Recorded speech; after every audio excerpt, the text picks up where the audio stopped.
Hi all, welcome to another video of linear control system, and today we will discuss about the fifth module of KTU syllabus, that is frequency response analysis.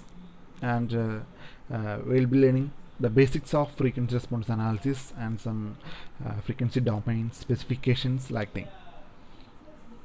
So as we know, the response of a system for a sinusoidal input is called sinusoidal response, and the ratio of sinusoidal response to sinusoidal input is called sinusoidal transfer function, and normally it is denoted as T of j omega. Okay, so sinusoidal response means the input is a sinusoidal input and the corresponding response is called sinusoidal response, and ratio of course we know the transfer function is actually it is the ratio of sinusoidal response to input. Okay, so the ratio of sinusoidal response to sinusoidal input is called sinusoidal transfer function, and there is the sinusoidal transfer function T of j omega. Okay, normally it is denoted as T of j omega, and it can be obtained by some procedure. Okay, so we can have a look at that procedures. The first one step is construct a physical model of a system using basic elements or parameters. Okay, first we have to construct the modeling, okay, mathematical model, and based on that we have to determine the differential equations governing the system. Okay, while we are learn the mechanical translation and mechanical rotation system, in that case we just found the differential equations of the system by drawing the free body diagram and all. Okay, so likewise we have to determine the differential equation governing the system for the physical model of the system. Then take Laplace transform of differential equations in order to convert them into S-domain equations. Then determine the S-domain transfer function T of S, which is the ratio of S-domain output and input, and determine the frequency domain transfer function. Okay, that can be done by, that is, it is T of j omega. So T of j omega can be found by replacing the value of S. Okay, in the T of S, just replace the value of S by j omega. Okay, so you will get the frequency domain transfer function, that is sinusoidal transfer function. Okay, so a small note is about that, that is, if the S domain transfer function T of S is known, then frequency domain transfer function T of j omega can be obtained directly from T of S by replacing S by j omega. Okay, that is T of j omega. Okay, so that's about the sinusoidal transfer function. And next we are moving to the frequency response. What is the frequency response?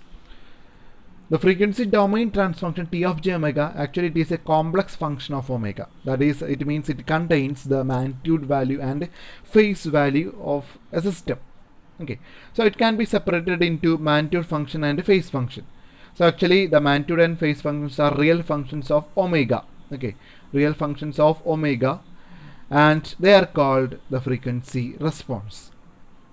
Okay, and different types of transfer functions are there. That is, we already learned the open loop, closed loop and loop transfer function. Actually the open loop transfer function G of S, okay, G of S in the frequency domain, okay, we can write as G of j omega by substituting S equal to j omega, and the magnitude and angle part is mod G of j omega and angle G of j omega, that we know, and loop transfer function is G of S into H of S. Okay, so by substituting S equal to j omega in that, we will get G of j omega into H of j omega. It is the loop transfer function, and the magnitude and phase angle is like this, mod G of j omega into H of j omega and angle G of j omega into H of j omega.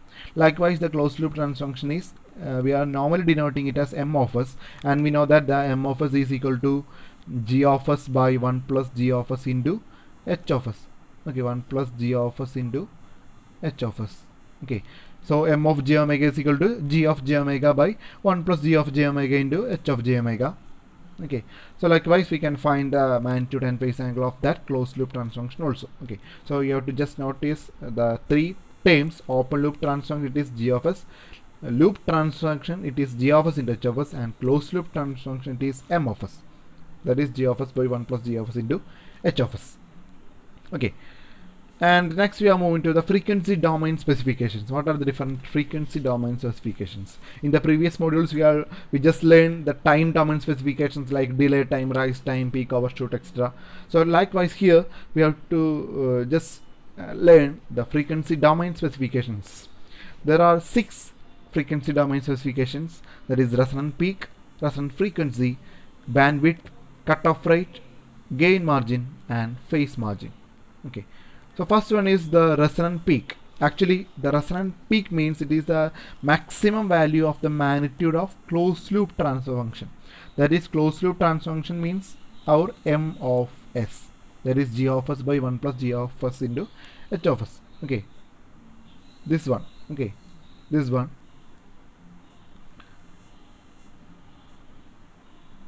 So the resonant peak is the maximum value of this M of S. Okay, that is M of J omega, magnitude of closed loop transfer function, and it is called resonant peak, normally denoting it as MR. Okay, a large resonant peak corresponds to a large overshoot in transient response. Okay, and next one is the resonant frequency. It is denoting it as omega R, the second frequency domain specification. Okay, actually the resonant frequency is the frequency at which the resonant peak occurs. Okay, frequency at which the resonant peak, this resonant peak occurs, it is actually known as resonant frequency. Okay, and this is related to the frequency of oscillation in the step response, and thus it is indicative of the speed of transient response. Okay, indication of a speed of transient response. And next one is the bandwidth, denoting it as WB. Okay, actually the bandwidth is something, a range of frequencies. Okay, the bandwidth is the range of frequencies for which the system normalized gain is more than -3 decibel. System normalized gain is more than -3 decibel. Okay, so the frequency ranges for which the system normalized gain is more than -3 decibel, it is called the bandwidth. The frequency at which the gain is -3 decibel is called cutoff frequency. Okay, at cutoff frequency the gain of the system is -3 decibel. So bandwidth is usually defined for closed loop system, and it transmits the signals whose frequencies are less than the cutoff frequency. Okay, so that's about the bandwidth omega B. And next one is the cutoff rate. Actually the cutoff rate means the slope of log magnitude curve near the cutoff frequency.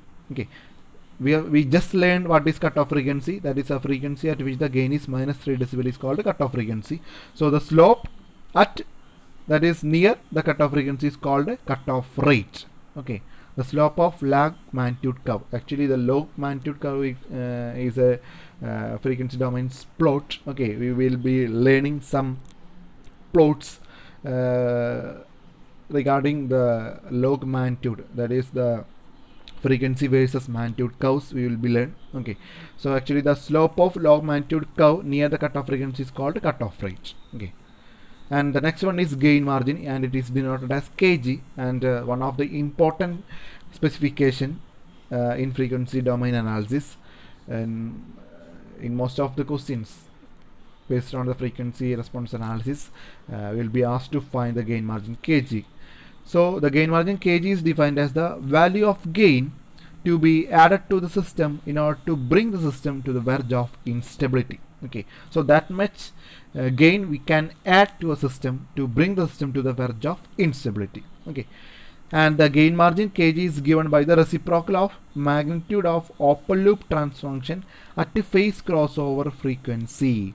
So it is denoting it as, that is kg is equal to 1 by mod g of j omega, and the value of omega is at omega pc, that is omega at frequency, that is phase crossover frequency is omega pc. Okay, actually the phase crossover frequency means the frequency at which the phase of open loop transfer function is -180. Here it is 180, actually it is -180.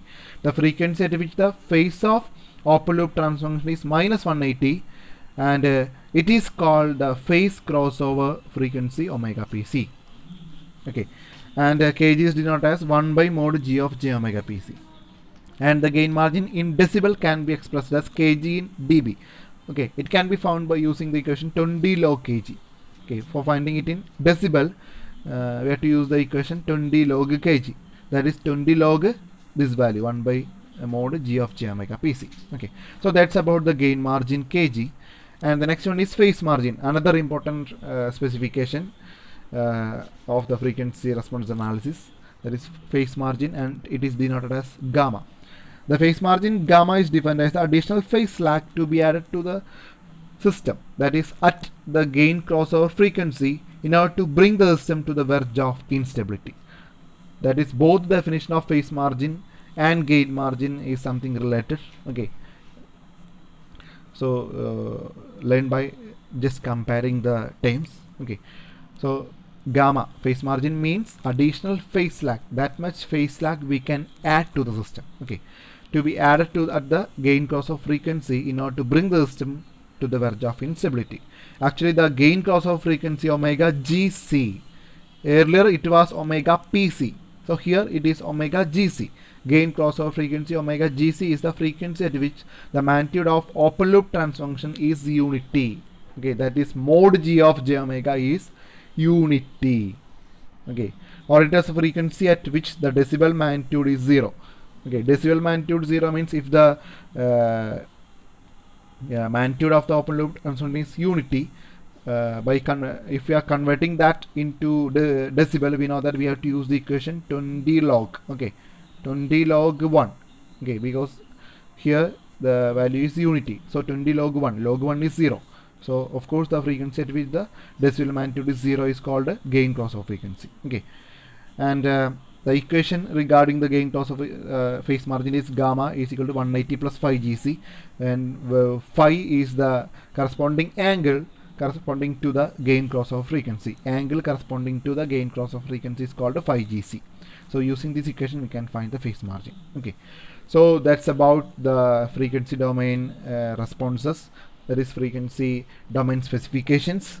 So we have to learn well, and from the graph frequency response plots we have to find mainly the gain margin and phase margin. Okay, so I hope it's clear. So thank you.